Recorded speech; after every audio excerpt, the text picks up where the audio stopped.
Milon'S secret castle. Welcome to the land of Hudson's secret castle, where people use magic to communicate with each other.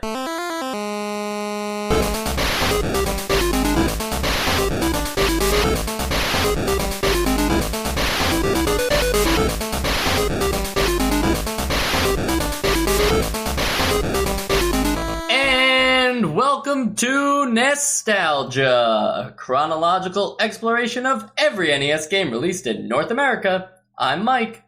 I'm Sean. And I'm Joe. And, you know, one thing I want to clear up right away is that the castle is actually called Castle Garland. So, is it Milon'S secret castle, Hudson's secret castle, as was alluded to in the back of the box, or Castle Garland? We're in the Wild West right now. We're in the Wild West of everything's got different names, and the game can say different things as the actual thing that you're reading with the manual. Doesn't matter. I love that the back of the box in like one paragraph contradicts itself. It's like, this is Milon'S secret castle. Welcome to Hudson's secret castle. Whose secret castle is this? I don't know. Yeah, and I don't think anybody ever actually takes ownership over the castle, because there's just, you know, this is the typical plot of, going through a castle to find a princess that you have to rescue, and that's all you care about. That's really all there is to it. Have you guys heard of Milon'S secret castle before? I had never heard of it. It rings a bell. I feel like it's just a name. Maybe it's been since we started this podcast that it just has an enticing name to me. But, secret. I'm interested. But yeah, I never saw gameplay or anything of it. Joe, that's a great point of enticing titles, because this one's not too bad, but, there are some NES games that have great titles that don't quite deliver. Can you guys think of any? Gunsmoke. Oh, no, I'm sorry. Gunsmoke delivers. No, I'm not talking about Gunsmoke. I'm sorry. It was the other one. You're talking Gumshoe. Because you were real excited for that before it came out. I feel like there are others. I'm trying to think now. And honestly, I feel like most of them. I feel like NES had some cool titles in mostly terrible games. Galaga Demons of Death is a recent one where it's like, oh, it sounds really metal, and then it's not. That sounds metal in the way that a lot of these games are going so over the top with their titles that I already know that they're going to be bad. Right. All right, so let's just get into the meat and potatoes of the podcast here, because I'm sure we all want to talk about this game. For those of you that don't know what Milon'S secret castle is, it's a platformer in which you have this castle overworld that you then go into different rooms, and those rooms turn out to be puzzles or platforming stages, I guess would be better to describe them. I think Mike's overselling that. It's not really an overworld. It's more just you walk outside of a castle. But I think it's important to make the distinction that nothing can happen outside the castle but exploration, because in a way this is kind of like a really early Super Mario 64, in which the castle is your navigation, but you go into the different rooms to explore those worlds. Sure. I think it's also important to mention the overworld, so then we can then talk about just how purposeless it is and annoying it is. Yeah. So just to continue, you go into these rooms of the castle. You're searching for money and clues that allow you to find these bosses that lock off each floor of the castle, so you can't get to the second or third floor until you defeat the boss. And so you pretty much just have to run, jump, and blow bubbles, which is your attack, to get through the levels and achieve victory. Sound good, guys? Yeah, sounds good. Can we talk about the actual story for a second? Please. I know they actually do a good job of including that in the manual. They do as good a job as I guess they can, but they're talking about Milon, which is your character, your bubble blowing side scrolling character, and he the world that he lives in. Everybody speaks through song, or just communicates through song. I don't really know exactly, but apparently your character can't communicate at all. Which I think if you're going to establish something like that, you have to at least give us a little bit more than just then like, oh, he's gonna go and volunteer to help the castle dwellers for this, like they're being invaded by like the Empire in the north or something. But if he can't communicate, if there's no music, then how is he even talking to these people? Do you guys have any understanding of what's happening in this game? I'll be honest, I just skimmed the story after playing the game, and I didn't know that it actually meant that music was their only way of communicating. I thought it was just that. Maybe I missed that. But I thought music was just, like, important to these people, and he couldn't sing. No, I think it was quite literal. Yeah, I interpret it that way as well, that the people use music to communicate. First sentence, people use music to communicate with each other. So, there you go. I guess maybe I just didn't think that was their only way of speaking, like that it was their language, but I guess that is what it means. And it's not so bad to, like, include some, like, you know, you feel bad for Milon. Maybe he's the chosen one in some regard because he can't use the music. Like, who knows what happened? But it doesn't matter in the scope of the game. There's never a point where, like, the shopkeeper says, like, what's that? Can't understand you. Like, right. Well, like I said, I started reading this after playing the game, and I had none of this. I mean, not that it's always like clear in these NES games what the story is, but like nothing that was written in this story prologue was clear to me while playing the game. It's a porn plot. in so many ways, sure. I didn't get that vibe because Milon looks like a little boy. But that's not true. That's not true, and you're twisting my words, Mike. I'm just saying that there is this idea of a plot, but there isn't one there. Well, when you're talking about this game, I feel like the first thing you want to talk about is just that stupid way Milon runs throughout the entirety of the game. Please elaborate. So, usually in real life, I don't know about you guys, but sprinting is a thing that, like, you have a lot of energy for at first, but then, you know, you get tired and you slow down. And in video games, the way they handle that is either you have, like, a stamina thing or, like, you hold down a specific button to sprint. I have never seen a character who starts off with, like, 30-pound weights attached to themselves and then throws those off to the side and starts sprinting. What is he, building up momentum for running? Yeah, tell me, Mike. I mean, you're a runner. But what's your burst? Can you go from 0 to 10 miles an hour immediately? I wouldn't say that I could go immediately, but I would say that in the thinking of sprinting, right? You start off fast. You don't start off like walking and then jogging and then sprinting. No one needs to like momenticize themselves for that. You just kick off the blocks. Doesn't Mario sort of do that too? Doesn't he? I mean, he starts out a little slower. I mean, maybe it's a little more smoother of a transition, but yeah, that is basically like the definition of building momentum. Right. I think he's sticky, though. He's got sticky shoes. I think the difference between momentum between someone like Milon and the way that Mario works in, say, Super Mario Brothers 3 with the P meter is that meter is gradual, and actually, like, the way that it happens isn't that you start off with, like, no weight and room to jump around and stuff like that. It's that it's a gradual climb, whereas with Milon here, you start off feeling like you're unable to move a little bit. And if you jump, you just kind of like jump straight up and down. And then you build up all this speed, and then it immediately goes away because there's no part in any particular level where there's a long stretch to build up speed. Yeah, I agree. Mario games are designed to like run to the right. So like, yeah, definitely. I'm not saying that that Milon's Secret Castle does it well. I just understand why it would be like you start out slower and get quicker as you go. What you're arguing for isn't so much bad control of the character. This is just it. The levels designed in this game are not conducive to the way that you want to play. Absolutely true. Yeah. And so let's talk about these levels. I don't know about you guys, but I did not start off with the manual. This looked like a pretty straightforward, kid-friendly game to me.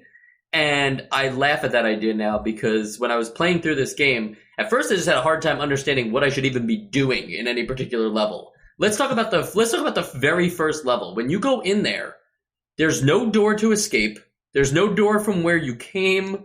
the money is all hidden in the walls with no particular indication of where they are. You know, there's no like, oh, these blocks look a little different, so this is the money.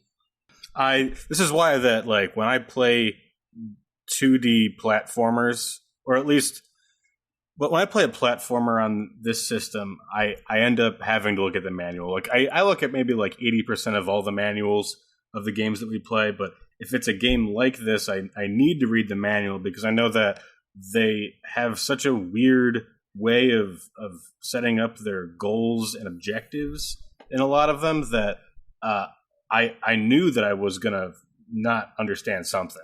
So, yeah, everything that you just described, you need the manual to see. Right. But I think that the problem then becomes not even like, do you not understand how to play? It's just that even once you know how it works, the way it works, you're still not going to know. There's all these little things you have to do. You have to hit certain bricks with bubbles to find money, but also to find important objects and to open secret doors. You have to shoot tiles, like literally, even if there's nothing there, shoot one specific tile to unlock a door. I mean, that's like what the game is a series of tasks that have no indication as to where they are or how to do them. There's nothing leading to like some puzzle or like, oh, this would make sense if I shoot this, I'll get the door. Nope, just shoot everything until you find what you're looking for. And that's what was frustrating to me about it, was that there's some way out of this level. I probably am supposed to get something while I'm here. You have no idea. It's just guess and check. Yeah, and I mean, there are some instances where like there is enough of a language established, like a level design language that like you can guess like, oh, this is probably going to have a secret of some sort, or like I'll be able to break this so I can get out of this little section. But I'd say 45% of the time you're wrong. But like, did you at least get the idea that like some of these had some design to them? I mean, maybe if I'm thinking like now that you're mentioning it, there's like, okay, there's a couple of times where there's like there's like 2 bricks and then like a movable brick, which trust me, does not look like, you wouldn't know it's movable unless you look it up. But I guess I saw a pattern of like that a couple of times, maybe a few other times, little things. But even the things that you are supposed to do, you don't really even know what your goal is. Like right off the bat, we're in this first level. If you finally like uncover all the things to open the door to get out, you're just now out of the first level. You haven't progressed. Yeah. So and you know, I stumbled around until I kind of figured out what to do with a couple of them. I think I had to look it up to figure out how to like get past after the first 2 levels, like what I'm supposed to do, and then after that, like every time you solve something, I don't feel like you've learned some piece of information that will help you next time. Yeah, and so I think we should talk about just that process for discovering secret rooms or secret shops or ways out. Like, you know, Joe, you were calling it a lot of guesswork and stuff like that, but what did you guys actually do to find anything that was hidden in these levels other than just spamming the blow bubble button at every single brick? Because that's clearly not like, that's not effective. It's a waste of everyone's time. It's not going to make the game fun. So how did you try to at least like engage with this game? Well, I mean, I'll just say that I could not figure this game out. Like, as much as I just sort of defended its very core game loop, I was stuck on the first floor the entire time I played this game. I basically just played the first 2 levels and went to the shop a few times because I just couldn't figure it out. So that's really all I could do, was run around, blow bubbles, try different walls, like just gawk at the secret areas that I knew it was possible to get to, but I couldn't for the life of me find a way into. So yeah, this was a very frustrating experience for me. Yeah, and for the record, what you're supposed to do, I don't know how you would know, but what you're apparently supposed to do is I think in the first level there's a secret place where you can buy. I don't even remember what you're buying now. The shoes, you're right? buying something.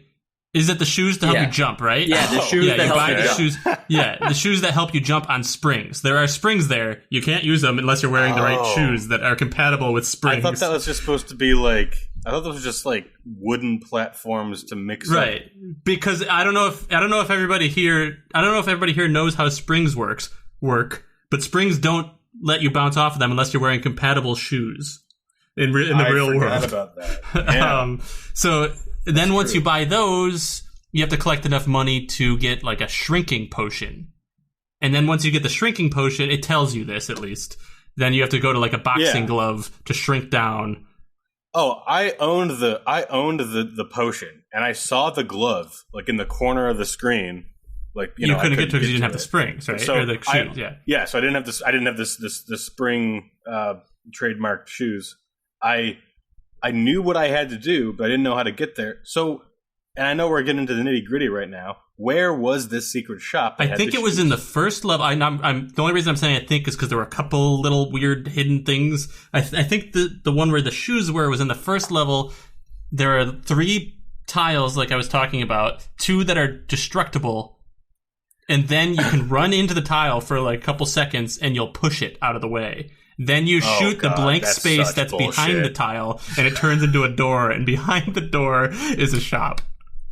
Sean, he's not even lying. That's the absolute truth, and I only know this. I had no idea. I only know that because I looked it up, because no way I would have figured that out. And Joe, earlier when you said that there are movable tiles, and we keep talking about like tiles, like, you know, you could just, like in Mario, you can break tiles, like sometimes. But in this game, there are random tiles that you can break. I had no idea that you could physically move a tile from one area to another. Right.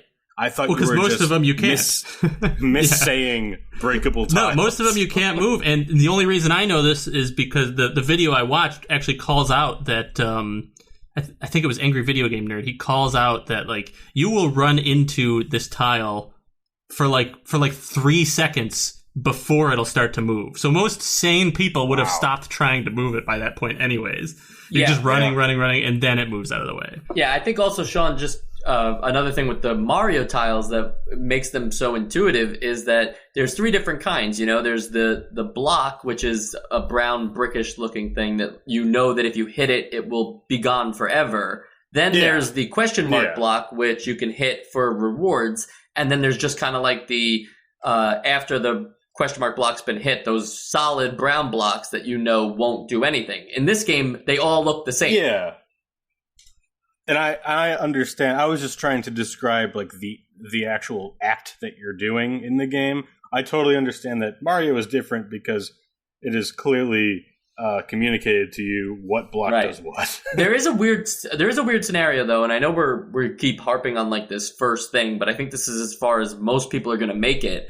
So for the ability to go to any room of your choice is possible. Like, you don't have to start in the very first room that we keep calling room 1. You can go to the 3rd room and get to that part where you need the spring of the shoes and not have the shoes yet. And you can still get through that stage without having the shoes. But you would have to know that a very particular block on the right side, only one of them, you could shoot all the other ones, nothing will happen, but only one of them will actually burst open and make a hole so that you can skip the part that would require the shoes and you can go to the next segment. Now, how you would ever know that is also, again, just limited down to guesswork. But also, if this whole game is got like this Metroid-style collectibles thing where, you know, like, oh, you don't need all the upgrades in the game, but they'll certainly help. In this one, it seems like, you don't need the shoes, but then actually it turns out later you still need the shoes.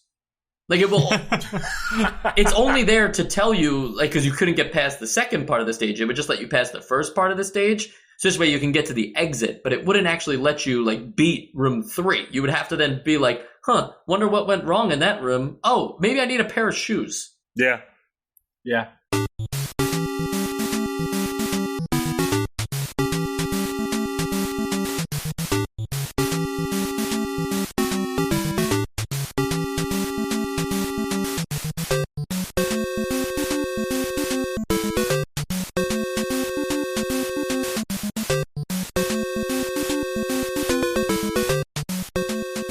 Joe, it sounds like you were able to make it to some of the boss fights, though. Did you? I made it to the first boss fight, which was, I mean, What a disappointment. You just shoot at it. I mean, it moves back and forth. You shoot at it. It is still, I think, a little challenging just because it's so, like, at that point, your health's probably already pretty low, and, like, you got to hit it right in the head, I think. You have to hit it directly in the head. You have to hit it directly in the head, and it's a dog with, like, bat wings. Yeah, I just assumed it was just like a pretty generic dragon thing. But then after that, once I beat it, I honestly that's when I'm like, okay, I'm not going any further than this.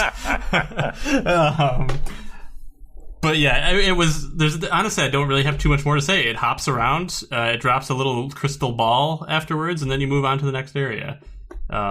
And then you put down the game and you look up a video, and so you can talk about it on the podcast. Well, you know what's funny is I'm glad you brought up the boss thing, because I think the most important thing is finding the boss, because I don't know about you, but it's not communicated that, like, he would be in a window. It's just a window. Right, yeah. Yeah. I went into the window. Like, it was actually the first place I went into. Like, I didn't even realize I pressed the up button, and I was transported into this place, and it's just, like, empty. Like, you show up, and it looks like there's, like, a trigger fault in the game. Like, a glitch happened. Like, because you're in a place that you're obviously supposed to use as an arena, and nothing's happening. So, I mean, yeah, it's interesting that they left it there for you to just find, but it doesn't seem to...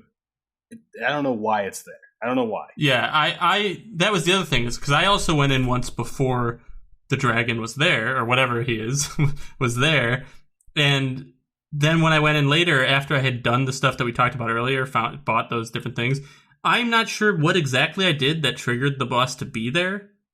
Like, thinking back on it, something that I did made it so the boss was there, but like that was unclear, even after I did it. Yeah.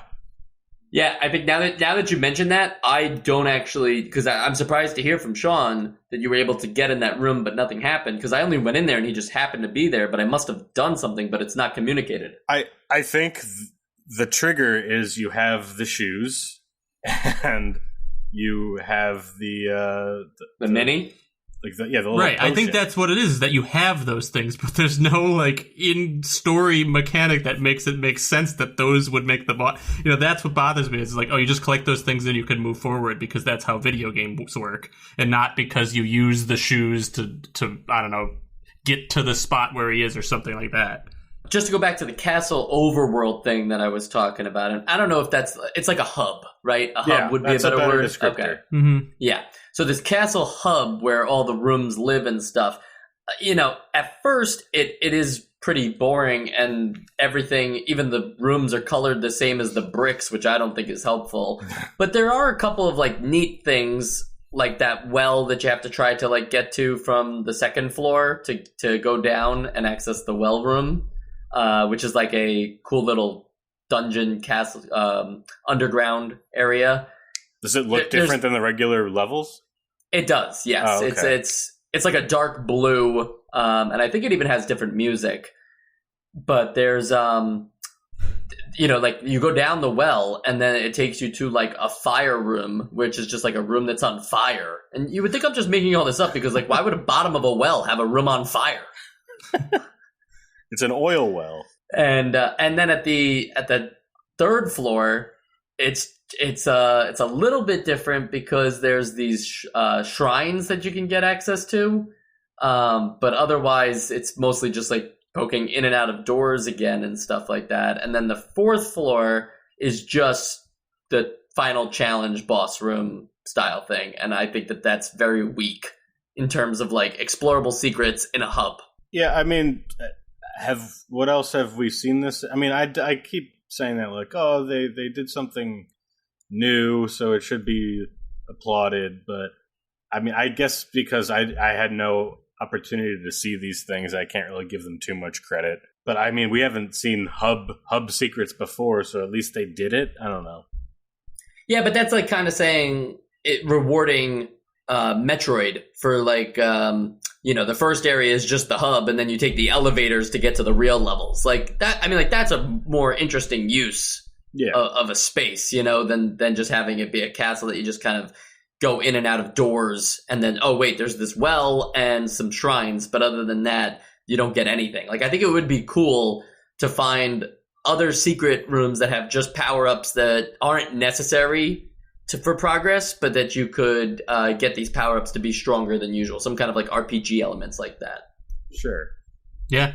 And you mentioned earlier you were talking about Super Mario Brothers 3, and I mean, obviously, this is me taking like what's widely considered the best game on the NES and comparing it to this, but that would be a good like example of, you know, there's plenty of stuff to do just on that little like board game overworld map that like at first seems like it's just to get you from level to level, but there's all kinds of little secrets and hidden things there. Yeah, and there's things like that you buy in the shop, like Excalibur, the sword, but then it's just your bubbles are stronger. Like, you don't actually wield a sword. Yeah. And there's a feather that you would think would help you like fly, but instead it just lets you use an elevator in one specific room. You've never used a feather key card? No, is that a thing? I love that you at least sort of believe me. I like the idea that there is a feather key card, and that's like a cute reference. Instead, it's just garbage. All right, so yeah, Joe, you have something? Well, one more thing on the overworld. Did you guys get the like lightning storm? Yes. Thing that was just going on? I thought like I triggered something. So did I. Does that just happen randomly? It happens if you linger too long out there. I don't know why it's punishing you for just being on the overworld map. But I guess if you hang out there too long, a thunderstorm happens and lightning will chase you forever now. Because I remember going into a level, finishing it, and then thinking, surely that must be over. And then it's still happening. It's just, I don't know what they're trying to do with anything that they're doing in this game. Yeah, there were probably, it seems like they were like, you know what's cool? Lightning. And then they just put it in the game. But it bothered me a little bit because also when you would go through a door, you know, there's like a good second of animation there. It can hit you even once you're gone. Yeah. Once you're gone through the door and there's nobody on screen, if the lightning goes through the space that you were, you'll lose health. Same thing with when you're coming out of the doors. So I kept getting hit by when I had no control over my character.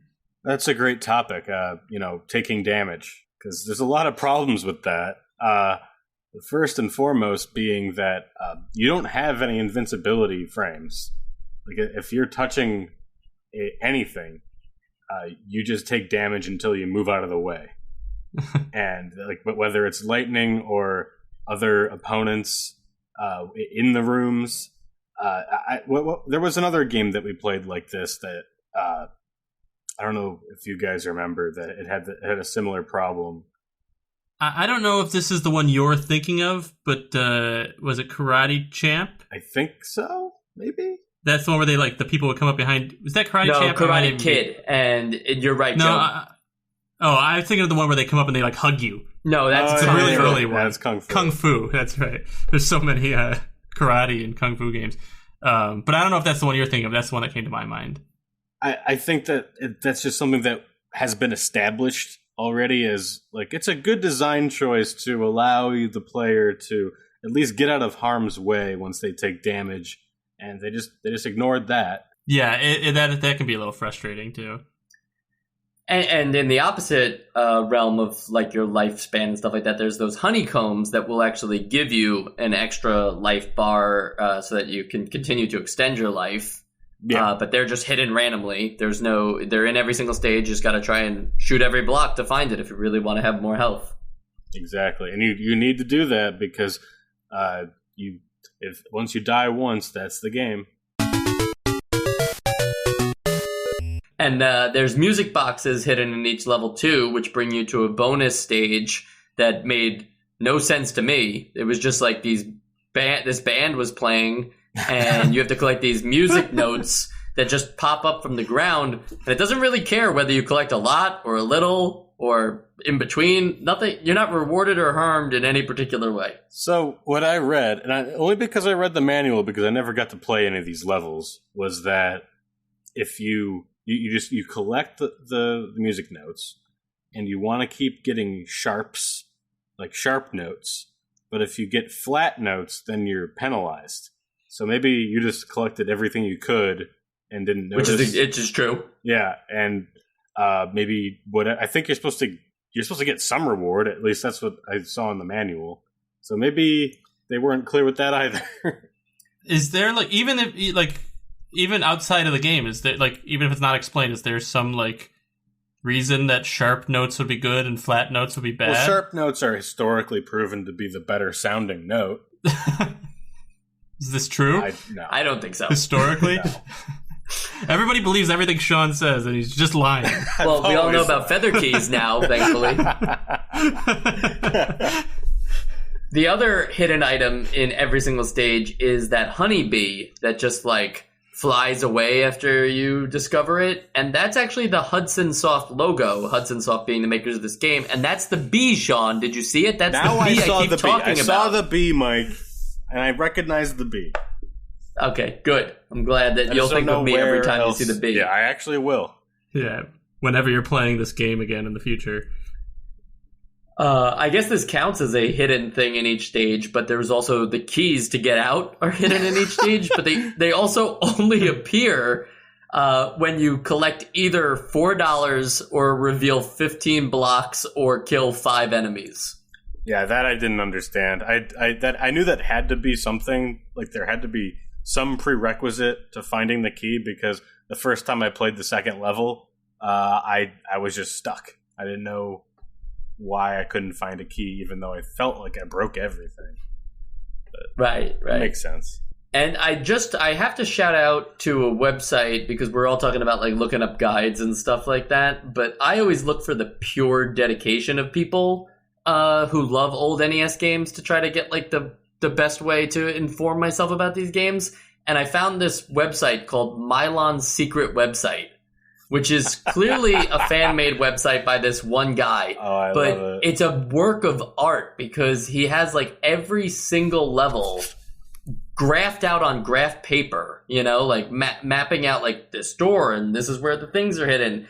And it truly is beautiful that someone cared this much about the game that we are now taking a huge dump on. It's crazy that whatever game it is, you'll find somebody that has that kind of dedication to it. And I'm not going to pretend to understand it, but I sure as hell can appreciate it. Let's all say something nice about Milon's Secret Castle. You first. Yeah, go for it, Joe. I actually do have a real compliment for it. So I think that aesthetically, it's designed nicely, and some of the enemies have good designs too. Okay, that actually is something genuinely wholesome. Yeah, I mean, I think it's questionable whether or not it's truly good or just passable, but I'll allow that. Sean, something nice, nice. No, I'm just saying that if you're going to say something nice, at least make it true. You don't think it's a nice looking game? That's a participation award, dude. No. I'm giving it a genuine compliment. Just because I don't like the game doesn't mean I can't find good things about it. My nice thing... Yeah, go for it. My nice thing is that hidden inside this game, like all those items and all of that cash and stuff, hidden inside of this game is a great game. You just have to actually, design the game in a way that all of this stuff actually makes sense and isn't just random guesswork. Yeah. I think if you used a slightly different sprite for breakable blocks, maybe had a little bit more explanation as to what was needed. Maybe some cool like cutscenes. Maybe making it open world. Knew that was coming. I don't even think it needed like a tutorial or anything. I think it just needed to guide the player a little more like on the nose, and some people would have hated that. But I think just the idea of how complicated it is to even understand the shoes thing, right? The very first collectible in the game, one of many. There's going to be many things you have to get in this game.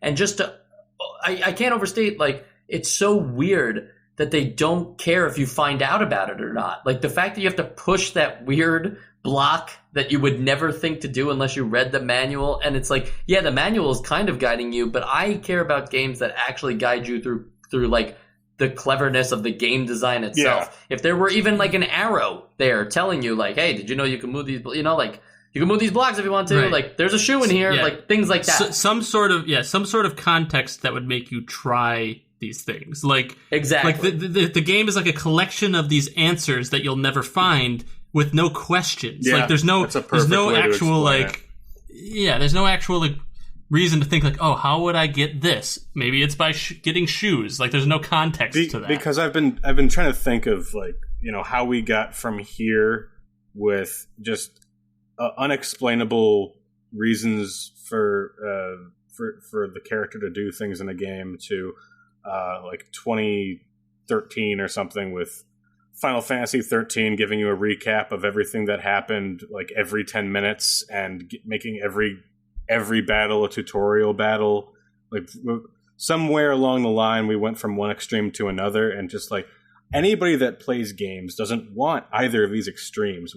If you're going to have like mysterious things that you have to figure out on your own, they just have to make sense within the game logic or in real-time logic. You know what I mean? Like, I don't know where we went wrong.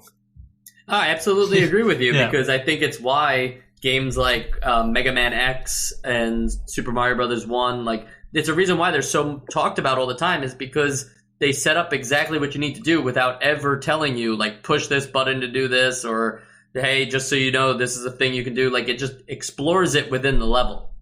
Hey, listen.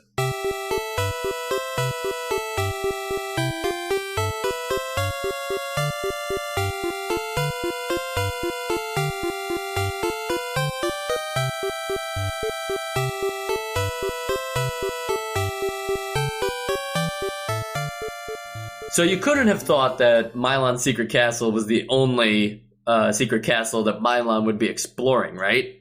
I mean, obviously, this is a loved franchise that has had many castles, right? It's an iffy answer there. Milon is not a mascot by any sense of the imagination. Hudson Soft would go on to do much better things, like make the Mario Party games. Oh. So they didn't do too much with the character, but they did port Milon's Secret Castle to Game Boy, which makes sense considering how bare bones it is. I'm sure it could fit on a Game Boy. And they later in 1996 on the Super Famicom, which is pretty late in the Super Famicom's journey, they released a game called Do Re Mi Fantasy: Milon's Doki Doki Adventure. Aww. Wait, so it still has the musical thing. What does Doki Doki mean? I would love to know. I have no idea. Okay. I don't want to have it spoiled, actually, so I don't love to know. Okay. Don't tell me. Okay. But yeah, Do Re Mi, that's still musical. Hopefully the characters actually talk in music in this one, because, you know, it's got that 16-bit architecture. I'm pretty sure there's no talking whatsoever because it kind of just became a generic platformer. There's no castle anymore. It's just him through like a rainforest. Okay, yeah, that doesn't make sense at all. Yeah, but it's pretty colorful. Castle at all? There's no castle. That's a ripoff. Yeah, you would think he would like be leaving a castle in the beginning of this game and then being like, "Well, I'm off to the jungle." But he's not. All right, what else do I have here? I have some Milon no Hoji Zora Jaban Puzzle Kimukoyu. Okay, nailed that title. But that's basically what Milon's been reduced to at this stage of his life. He's like a bubble bobble type game where he shoots these bubbles because that's what he was doing. 3 colors in a row and they break off just like in Bubble Bobble. I mean, is that even really being reduced at this point? Sounds like an upgrade. You think that would be the equivalent of like Mario just being Dr. Mario? Except Mario's good. No, I know. I'm saying like maybe if you just completely change the format, you have a chance of like just starting from scratch and making something that's fun. Yeah, well, it didn't take him off it didn't like bring him back to life. So I assume he died there. Right, yeah. He is a playable character in Saturn Bomberman, which is that one weird Bomberman game on the Sega Saturn where 10 players can play at the same time. Wow, I didn't even know it had the capability to do that. Oh, that's like the best thing about that whole system. People always talk about Saturn Bomberman. If you can find 10 people in a room and put them all at the same TV. That's cute. What I would like to see Milon in is like, Marvel versus Capcom or something like that. Like absolutely, like or Marvel versus Hudson Soft. Yeah, or maybe I'll just make him in WWE 2020. There you go. I'm sure he'd look great. And the last thing I found out about was this manga called Famicom Rocky, and it was this like. It's described on the Giant Bomb website because they did a deep dive on it. It's described on Giant Bomb as basically Rocky the movie, which is why it's called Famicom Rocky.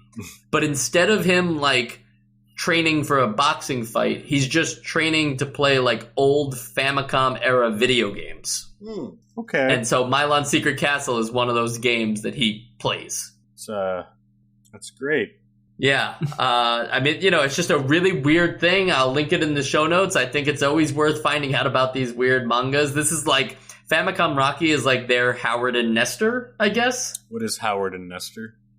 Oh, Howard and Nestor was the Nintendo Power comic strip for like the first 100 issues. They had Howard was Howard Phillips, who was the the guy who played every Nintendo game ever. That was his job, and Nintendo really marketed him as like this cool thing. Like, look, this guy gets paid to play video games. Wow. So Famicom Rocky would be like the shonen alternative. Okay.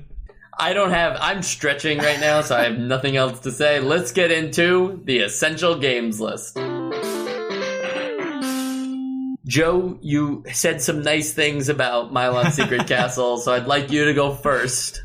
Please tell us your essential games list. I am currently watching a video of a lot of it right now, and I do stand by. I think there are some cool designed enemies here. And also I'm noticing there, like you mentioned, that this game, there are like things that had potential to be good. And that is a really nice way of putting it, because really I don't think any of the gameplay in this game is good. But I'm watching a level here where there's like ice blocks, and if you stand on top of them, they melt, and you have to kind of make your way through, which is a cool idea for like a mechanic of like getting through a sort of maze. But it doesn't look like it actually functions in any cool way. So what I've concluded is that this game was made by a bunch of people who are all good at what they do. One person who like made the puzzles, but a different person who made the answers to the puzzles, and a different person who made the assets as the person who designed where they go. And these people were not allowed to speak to each other as they made the game. Like, that's what it feels like. There were a bunch of cool little elements that just make no sense together, that don't work together. So yeah, I mean, I don't think I'm going to surprise anyone, but yeah, this is nowhere near an essential game. I wouldn't give it a play it either. Got it. And so, Sean, on the opposite end of the spectrum, you refuse to say anything nice about this game. No, you know what, so Mike? Please tell us your vote. Like, now that I think about it, like, this game performs really well. It always runs at like a silky smooth 60 frames per second. I didn't count any frame drops when I was playing. Very few glitches. When I pressed right, I ran to the right. When I pressed jump, I jumped. Like, they definitely got all the basic things down to make a video game. But other than that, like, I can't really find anything really good to say about this game. So it's not essential. Yeah, I mean, really, at the end of the day, it's not Grand Theft Auto 6. It's not. So it's not gonna. That's the next game that's going on our essential games list. I could go on for a while about like why this game isn't Super Mario Brothers, and I think that that's important because Super Mario Brothers is like the platformer that we hold up to the skies right now, and so that's why you need to understand why these kinds of games don't get on the essential games list. But I feel like I'd just be wasting time because I'm pretty positive almost all of our audience would agree with us that this is not an essential game. There's just no way that this belongs on the same list as the other greats. Whether there's actually a good game hidden in there, like I was alluding to earlier, I think it would require a massive overhaul. I think there's like a few nice ideas, but you could say that about a lot of video games. So I was half serious, half joking on that, but I think even a ROM hack version that like spells things out a little more wouldn't necessarily find a more enjoyable experience. You'd have to really look into this game again and think about what you were trying to do with it. And for that reason, it's not essential. All right, guys, that's the episode. We can leave the castle. We've been. Did everybody collect $4? Yeah, I've been panhandling at the entrance. I was unclear on whether I was supposed to do that or not. Right. And we have a good one. We have a good one next week. We have Wheel of Fortune. I love it. I love these on the NES. Not just like we're not going on the game show. Oh, we're not going to do the game show this time? Well, I was thinking about that, Sean. Wheel of Fortune is not really a game that lends itself to trivia, but I also think that, there's no way that our audience is going to listen to us basically play a giant extended 45-minute game of Hangman. Totally with no visuals either. So we're just going to talk about Wheel of Fortune, but maybe Pat Sajak will make an appearance. You better live up to that promise. Well, if I don't, all you have to do is just Google Pat Sajak Rugrats, and you'll know exactly what I'm talking about. You'll picture a spitting image of Pat Sajak. Can we get I remember that. Can we get a Pat Sajak audio deepfake? I could arrange something like that. Awesome. I think that would be funny to have Vanna turn the tiles too. The audience. Okay. Anyway. Yeah. Anyway, yeah. I'm sorry if I ruined anyone's day by talking about Pat Sajak on the Rugrats. It is a scary image. Look no further than Pat Sajak's son on Rugrats. That's also something you can Google and exists. So I don't know do you think that, Joe, do you think he agreed to be on that? Or did they just use his likeliness? I can see it clearly in my head, but was it actually did they actually say it's Pat Sajak, or was it just clearly they said Pat Sajak? Dear God, I'm looking at it right now. Yeah, it's frightening. Yeah, it's right? very frightening. Yeah. Did you look up Pat Sajak's I assume he agreed. He's got a big head. Pat Sajak's son. Oh God, Rugrats. What is going on with this kid? My guess would be that he agreed, but they didn't show him the image. They didn't show him the character before. He didn't have to approve that. Right. Just like how Dr. Phil didn't sign off on Dr. Lipschitz before they drew him. Is Dr. Lipschitz No. related? Dr. Phil is okay. Dr. Phil is actually just trying to be Dr. Lipschitz. Yeah, he loved Rugrats and I do hope that everybody just is happy that we do have a Pat Sajak Funko Pop. Oh, we do? They apparently exist. All right, we're going to have to save all this stuff for the actual episode. So join us next week for Wheel of Fortune, and hopefully your fortune is good until then.